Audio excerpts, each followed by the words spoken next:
Hi everyone. So today's topic of our discussion is signal transduction mechanism of GPCR receptors. All receptors are very important. In particular, GPCR is the most important one. Now first we'll talk about कि drugs काम कैसे करते हैं. तो Paul enrich था, उसने एक statement दी थी कॉर्पोरा नॉन ऑगेंट निसी फिक्सेटा. इसका मतलब ये होता है कि कोई भी जो ड्रग है वो तब तक काम नहीं करता जब तक वो अपनी बाउंड स्टेट में नहीं आता.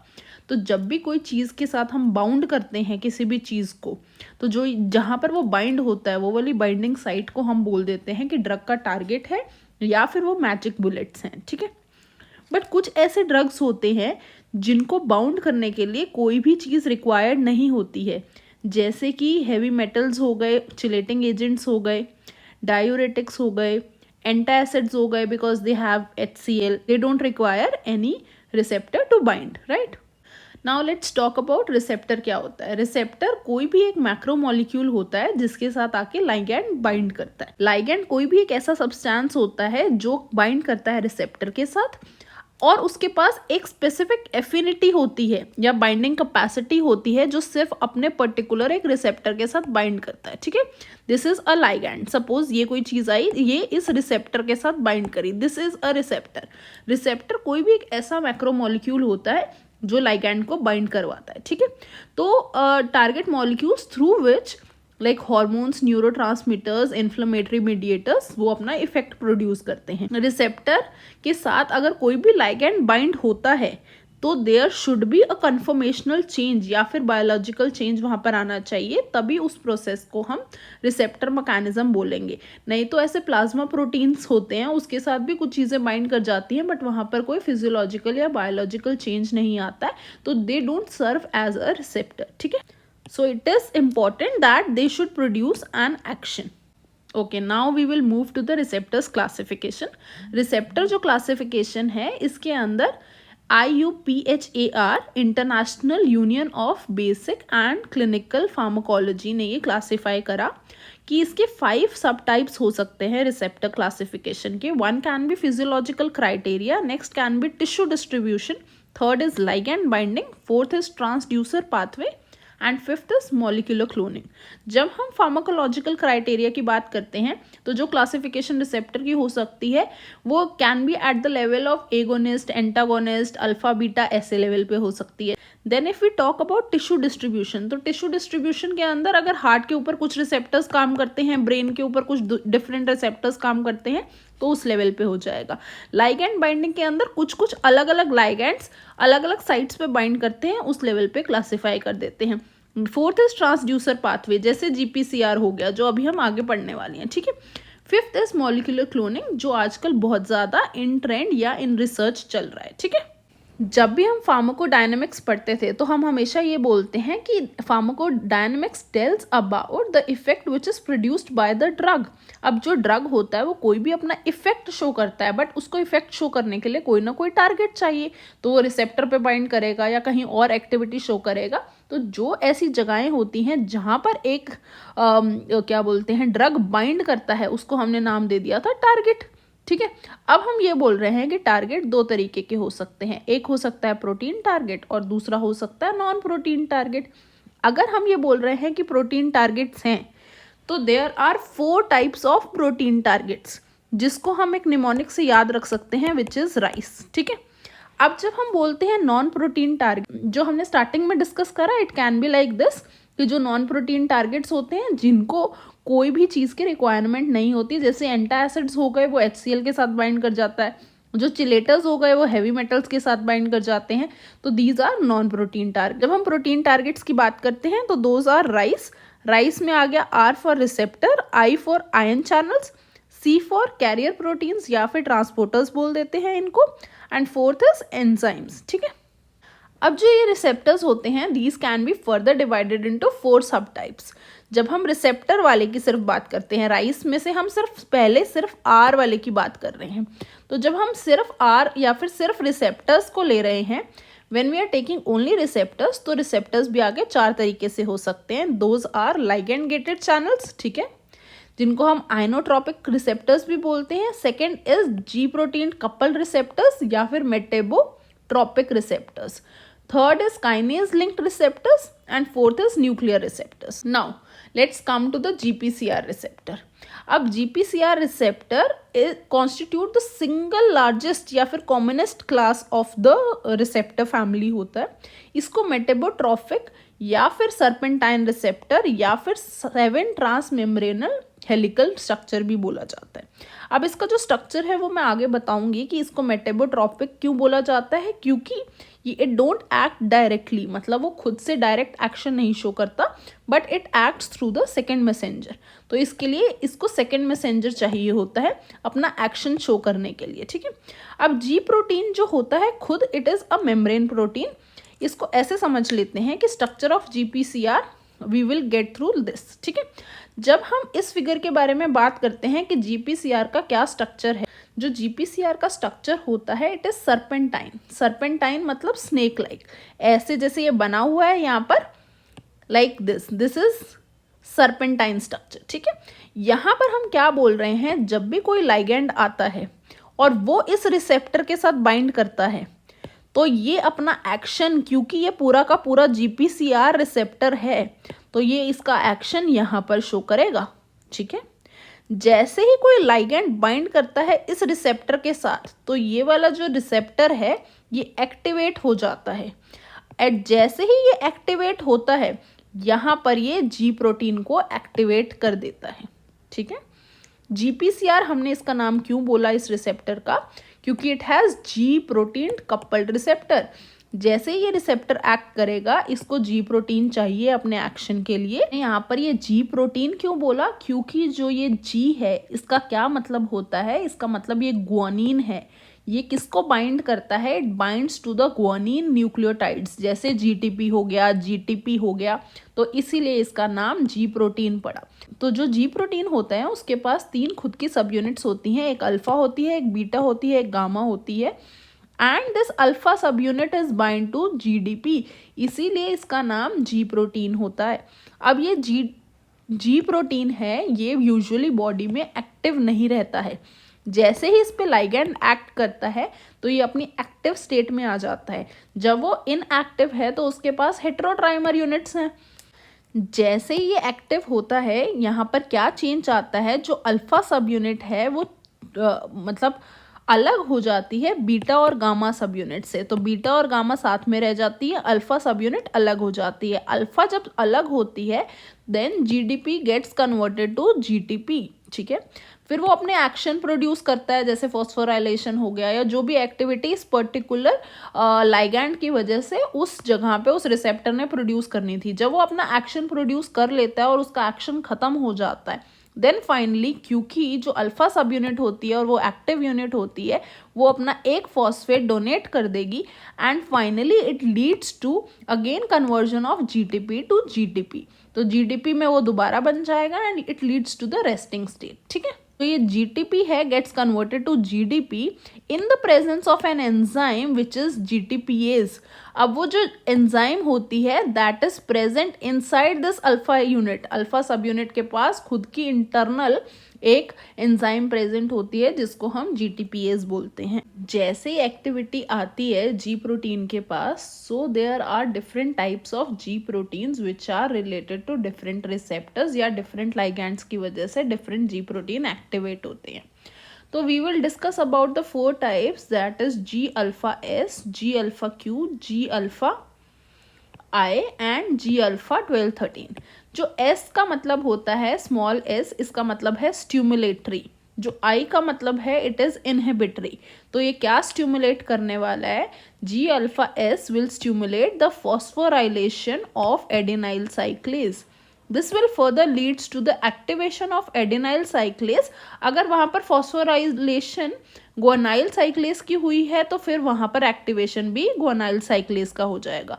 अगर इन दोनों इस प्रोसेस की वजह से it will further leads to the increase in the cyclic AMP और द साइक्लिक GAMP. जब साइक्लिक AMP या GMP बनता है they finally leads to the activation of protein kinase A or protein kinase G pathway. This is the final thing which is because of the G protein coupled receptor. जैसे Q की activity आती है, it will further leads to the activation of phospholipase C. Phospholipase C की activation की वजह से या तो IP3 इंक्रीज हो जाता है या DAG इंक्रीज हो जाता है, जिसकी वजह से either there is activation of the phosphokinase C pathway और there is the activation of calcium calmodulin pathway. अब यहाँ पर मैं एक चीज़ बताना चाहती हूँ, जैसे ही हमने बोला कि यहाँ पर एक्टिविटी जो final I it is because of the cyclic AMP GMP या फिर IP3 DAG या फिर यहाँ पर अगेन साइक्लिक AMP की डिक्रीज की वजह से फाइनल एक्शन आएगा. अब क्योंकि action directly it is not because of the G protein, तो जो G प्रोटीन होंगे यहाँ पर they will act as the first और the primary messenger. Then these जिसकी वजह से एक्शन आया they are called as the second messenger. इसीलिए जब हम GPCR को बोलते हैं हम मेटाबोट्रॉफिक भी बोलते हैं, क्योंकि the action is produced by the second messenger, so they are called as metabotropic receptors. And finally because in this particular pathway G alpha Q वाले पाथवे के अंदर there is increase in IP3 DAG and वो finally activation करेगा calcium calmodulin pathway का. तो जो यहाँ पर कैल्शियम बनेगा it is the third messenger. यहाँ पर activity because of the calcium आएगी, इसलिए इसको थर्ड मैसेंजर का भी नाम दिया जाता है. ठीक है, ऐसे ही हम जब 12-13 की बात करते हैं, इस पर बहुत ज़्यादा रिसर्च हो नहीं रखी है, बस हमको इतना पता होना चाहिए it will leads to the activation of the Rho kinase enzyme, जो हमें हेल्प कर सकता है सेल डिवीजन के लिए या फिर स्मूथ मसल कंट्रैक्शन के लिए. ठीक है, अगर हम G अल्फा S या स्टिमुलेटरी की बात करें, क्योंकि वहाँ पर एक्शन एडिनाइल साइक्लेज या फिर गोनाइल साइक्लेज की वजह से आ रहा है, तो ATP CMP में कन्वर्ट GTP CGMP में कन्वर्ट हो जाएगा और फाइनली इसका एक्शन प्रोड्यूस हो जाएगा. बट जब एक्शन ख़त्म हो जाता है तो इसका डिग्रेडेशन भी तो होगा. तो हमें हमारी प्रीवियस नॉलेज के हिसाब से पता है, जबकि CEMP होता है और CGMP होता है, it gets converted to 5-AMP और 5-GMP with the help of an enzyme जो हमें बायोकेमिस्ट्री में हमने पढ़ रखी है, विच इज़ PDE फॉस्फोडाइएस्ट्रेस एंजाइम. ठीक है, अब जब ये मॉलिक्यूल्स बन जाएंगे दे विल बी इनएक्टिव, तो यहाँ पर अब इनका एक्शन खत्म हो जाएगा. ठीक है, अब हम जब GTP बाइंडिंग प्रोटीन की बात कर रहे हैं, तो हमने तो स्टार्टिंग में G प्रोटीन के बारे में बात करी जो GPCR में होता है, जो कि ट्राइमेरिक होता है, अल्फा बीटा गामा सब यूनिट वाला, जबकि इसका एक मोनोमेरिक यूनिट भी होता है जो कि रास रो और रैब होते हैं. ठीक है, ये जस्ट हमें पता होना चाहिए, इसलिए मैंने ये डिस्कस करा. Now next will talk about G alpha Q. G alpha Q के अंदर क्या होता है, there is activation of the phospholipase C. अब जो फॉस्फोलाइपेज C होता है it will further release IP3 and DAG. जो फॉस्फोलिपिड्स होते हैं जो सेल मेम्ब्रेन के स्ट्रक्चर में होता है, वहीं पर ही DAG का रिलीज हो जाता है. DAG इज डाइएसाइल ग्लिसरॉल, जबकि inside the cell there is release of IP3 which is inositol triphosphate.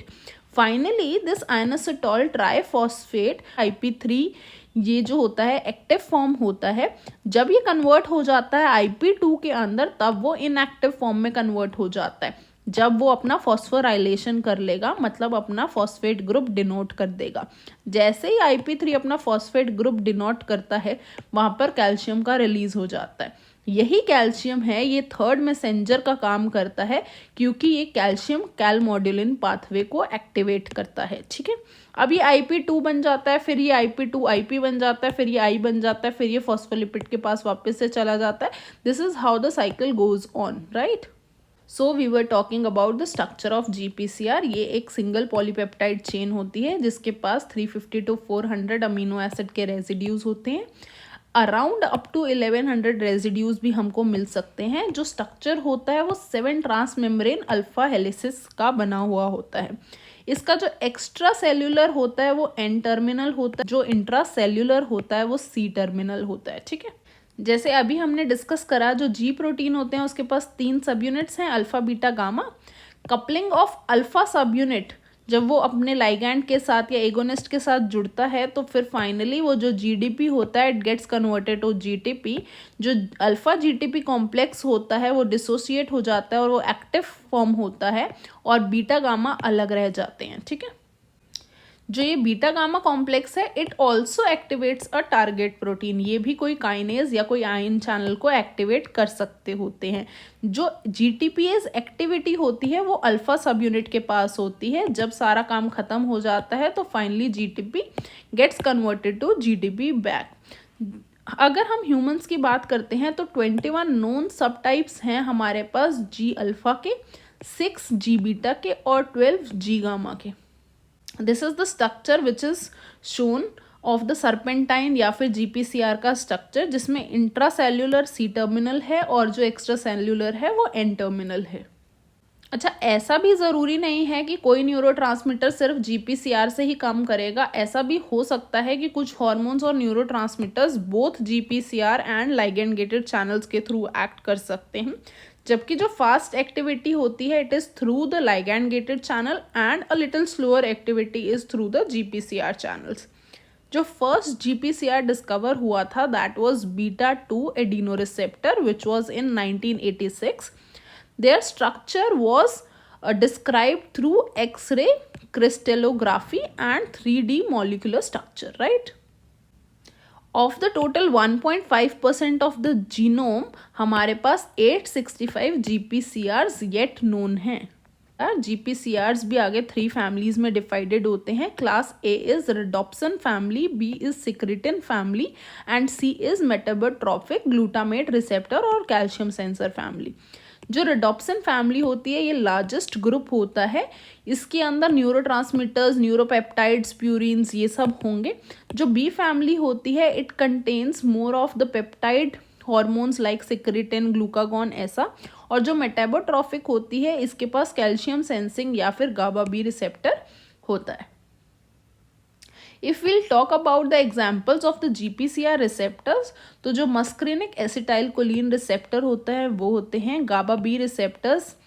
Then there is dopamine के D1 to D5 receptors, histamine के receptors, vasopressin V1 to V3 receptors, opioid receptors, सारे के सारे serotonin के receptors except 5-HT3, सारे pituitary receptors except prolactin and growth hormone receptors. ठीक है, ये एग्जाम्पल्स हमें याद रखने हैं और ये हमें पता होने चाहिए।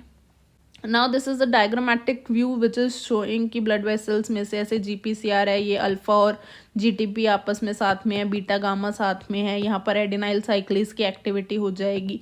जैसे यहाँ से लाइगैंड बाइंड करेगा ये डिसोसिएट हो जाएंगे, अल्फा जीटीपी में कन्वर्ट हो जाएगा, बीटा गामा अलग हो जाएंगे, फिर ये साइक्लिक एएमपी का रिलीज हो जाएगा। The subtypes and their functions we have already discussed। Alpha stimulatory, फिर इनहिबिटरी, QO ये सारे हमने ऑलरेडी डिस्कस कर ली हैं। नाउ जो जी अल्फा स्टिमुलेटरी होता है वो फॉस्फोराइलेट करता है एडिनाइल साइक्लेज गोनाइल साइक्लेज को, फॉस्फोलाइपेज सी को क्यू करता है, इनहिबिशन करता है, इनहिबिशन ऑफ द एडिनाइल साइक्लेज। जब हम अल्फा इनहिबिटरी की बात करते हैं तो एडिनाइल साइक्लेज का इनहिबिशन करता है and leads to the opening of the potassium channel and further release और further leads to the hyperpolarisation. ठीक है, 12-13 के अंदर रो काइनेज की एक्टिविटी हमने जान ली थी।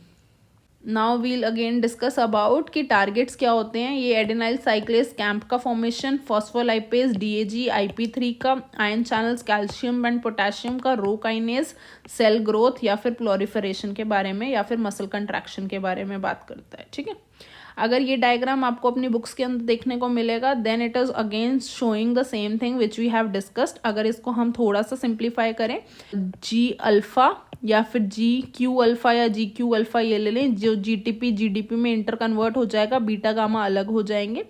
फॉस्फोलाइपेज 3 की एक्टिविटी है वो IP3 और DAG को रिलीज करता है and further it will leads to the activation or the release of the calcium.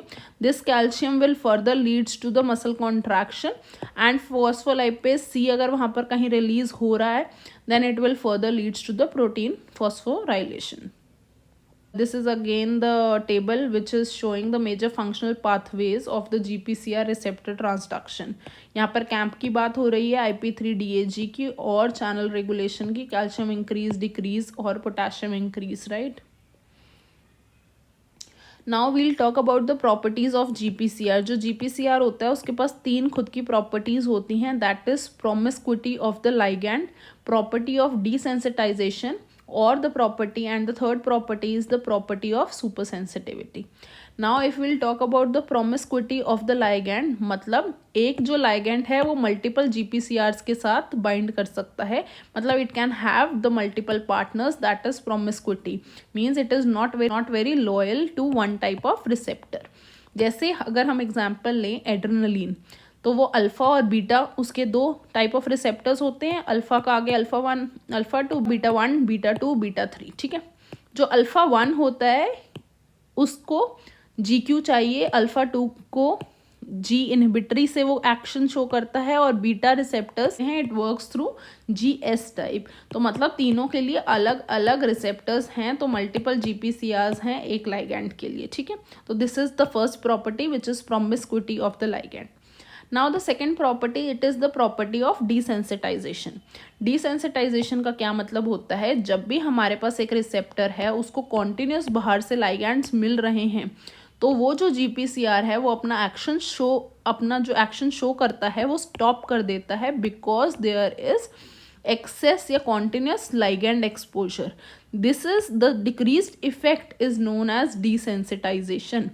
और ये डिसेंसिटाइजेशन को ही हम दोबारा बोल देते हैं कि there is development of tolerance. ठीक है, तो हमने यहाँ पर क्या बोला कि टॉलरेंस डेवलप हो गई है, जैसे इन केसेस ऑफ ओपियोइड्स या फिर इन केसेस ऑफ एल्कोहल. ठीक है, तो देयर इज कॉन्टिन्यूस, अगर हम बाहर से एक्सपोजर देते जाते हैं लाइगैंड का या फिर ओपियोइड का, तो वहाँ पर जो एक्टिविटी है वो कम हो जाती है या रिस्पॉन्स कम हो जाता है. That is one example. ठीक है, the second example can be, जैसे GnRH थेरेपी होती है, अगर हम इंटरमिटेंट देते हैं then it will leads to increase in LH and FSH. अगर आप कॉन्टिन्यूस उस थेरेपी को देते हो it will leads to the decrease. तो फाइनली डिक्रीज रिस्पॉन्स या decrease of LH and FSH occurs. So this is again a property which is desensitization. ठीक है, now we'll move to another property which is called as super sensitivity. super sensitivity क्या होता है कि जब भी कोई एक रिसेप्टर होता है उसको हम ब्लॉक कर देते हैं उसके लाइगैंड से, और अगर उसको सडन एक्सपोजर मिलता है उसके लाइगैंड का दोबारा, then it will lead to the further increase. मतलब एक तो आपने उसको पहले वहां पर वो एक्टिविटी दे नहीं रहे हो, पहले उसको लाइगैंड से एक्सपोजर करा नहीं रहे हो, और जैसे ही आप उसको सडनली उस लाइगैंड से एक्सपोजर कराते हो उस रिसेप्टर का, so there will be increased response. मतलब रिस्पॉन्स अब और ज़्यादा बढ़ा हुआ आएगा. सो दिस इज, अगर एग्जैजरेटेड रिस्पॉन्स आता है it is because of the up regulation of the receptors, and this very property is called as super sensitivity. For example in cases of beta blockers, पहले आपने beta blocker की वजह से, कोई भी बीटा ब्लॉकर आपने दिया, उस ड्रग की वजह से जो बीटा रिसेप्टर्स थे वो ब्लॉक हो रखे थे, तो मान low beta receptors are blocked.